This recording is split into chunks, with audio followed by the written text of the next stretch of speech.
Should you do this or this? Stay tuned.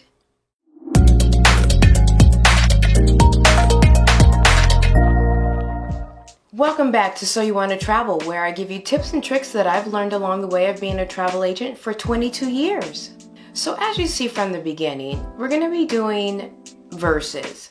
Cruises versus all-inclusive. Where there are some differences, there's a lot of similarities, so it's a good one to look into. And with 2022 coming around the corner, along with the first really big vacation, spring break, coming as well, this should give you a good idea whether you should do a cruise or go to an all-inclusive resort. So this is going to be a three-part series. We're going to have couples, singles, and families. In this video, we'll first start with our couples. Let's start with the pricing and then go from there. So as you see, we're going to be comparing a Royal Caribbean cruise to an all-inclusive resort, Riu Cancun, and we're going to take a look at pricing, looking at the same exact dates. Let's start with Royal Caribbean. We're going to take a look at Royal Caribbean. We're going to look at a balcony, midship, and we're going to choose the cabin. Notice the final cost is $987 per person.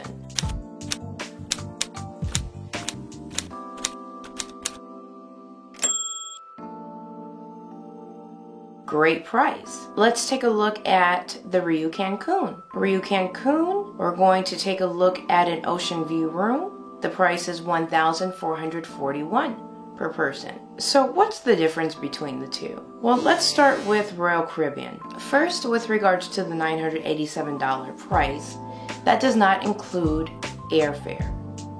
Now keep in mind, when it comes to ports, there are U.S. ports in Florida, Texas, New York, California. So you could possibly drive to a port and you don't need airfare. So then this would be your base price. However, I did look up airfare just to kind of get an idea, and again comparing, and so I looked at air from Denver, and that air was $314 per person round trip. Now let's take a look at one of the most important aspects of travel right now during this new normal, and that's COVID test. So COVID test for Royal Caribbean, you can do a home test. It's $69.99 for two people, or two tests. At the terminal, it's $105, and that's the terminal in Miami. What about the Riu Cancun? Well, their COVID test is free. So let's go down to what's included in a all-inclusive. What's included is going to be all of your drinks. So restock your mini bar, all of your meals. That is not necessarily included in a Caribbean cruise. So all of your meals are definitely included in a Caribbean cruise in the main dining area. Drinks, however, are not. Notice here, you'll see the drink package cost. So on an average, you're looking at possibly with the drink package being about $623 per person for a 7-night cruise. Okay, so let's add that to the price. Now, cruises have specialty dining. That is not included in the price. And you may say, well, they're nickel and diming you. Well, just keep in mind that with regards to a resort, they include everything into the price, even if it's something you're not interested in, because there are some people out there who don't drink alcohol, but yet when they go to an all-inclusive resort, they have to pay the price just because it's already wrapped into that cost. Back to specialty dining. That is about $21 to $25 per person per night if you wanted to do one of the dining packages. Wi-Fi is included in an all-inclusive resort for the most part. It's not the best, however. Sometimes it's very spotty, but it is included. Wi-Fi is an additional cost when it comes to Royal Caribbean.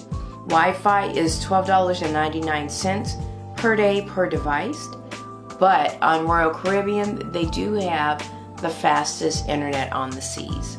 Yep. Room service is something else that is included with an all-inclusive resort.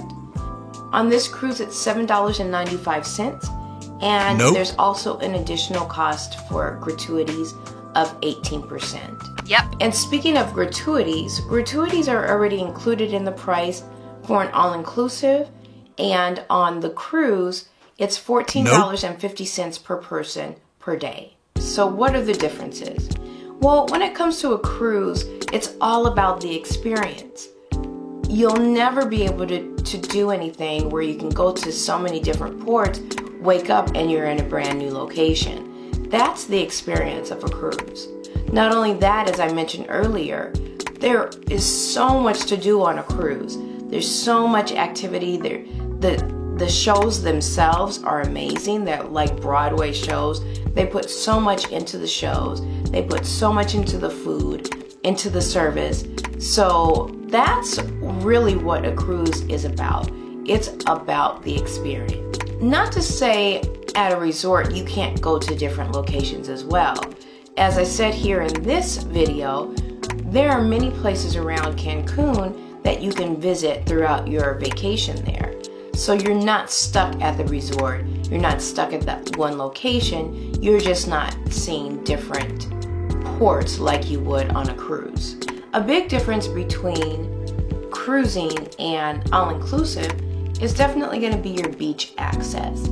Of course, you have access to the beach when you're at an all-inclusive resort, and that's as soon as you wake up, you can go out and go to the beach. However, with regards to a cruise, you do have to wait until you get to the different ports to go to the beach. But that being said, because you're on a cruise, you have a chance to go to a lot of different ports and visit a lot of different type of beaches. What about the size of the room or the cabins? That's where you're going to actually find a big difference. Now, for a couple, to me, it doesn't make a difference, but there is a big difference in square footage. So here at the Riu Cancun, the room is 323 square feet, and the balcony cabin that we're looking at is 180 square feet. Now, mind you, when you're on one of these big ship cruises, your entertainment is all over the ship. How often do you stay in the cabin? Not often. So it's very minimal with regards to the cabin size, but if that's something that matters to you, then that's where you will see a difference. When it comes to pools at an all-inclusive resort, for example, at the Riu Cancun, there are 3 of them.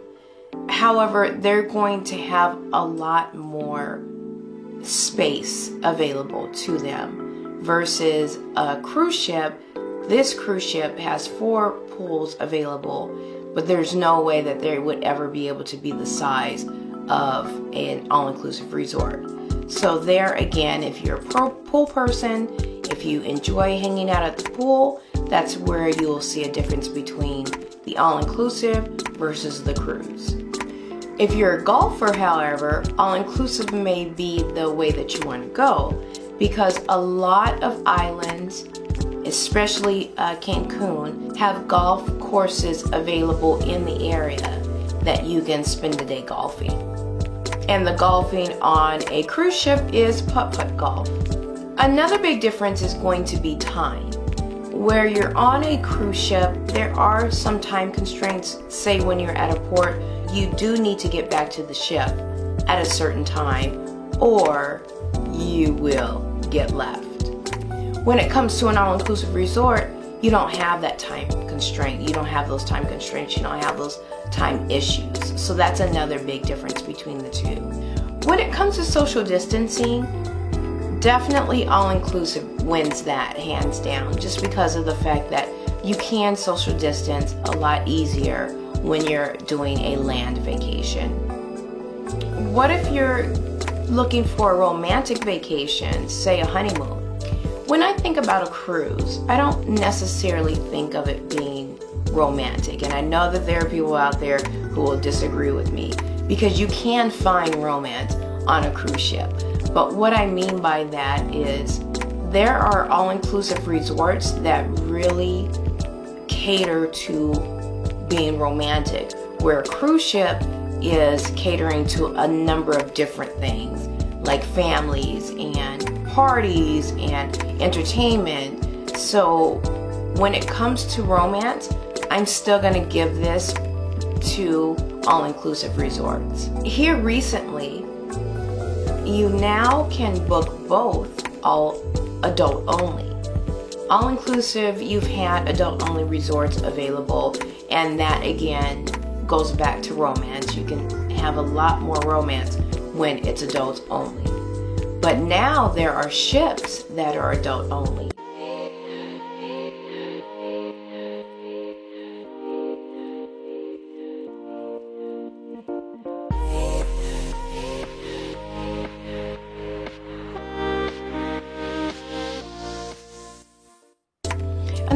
Another similarity is going to be the fact that you can book a big ship or an intimate ship, a smaller ship. You can book a big resort or something that's smaller, that's something more intimate. Either way, you have those options both with a cruise and with an all-inclusive resort. Which one's right for you as a couple? Only you can decide. But if you have any additional questions that you have in reference to cruises versus all-inclusive, feel free to let me know. Otherwise, I'll talk to you next week.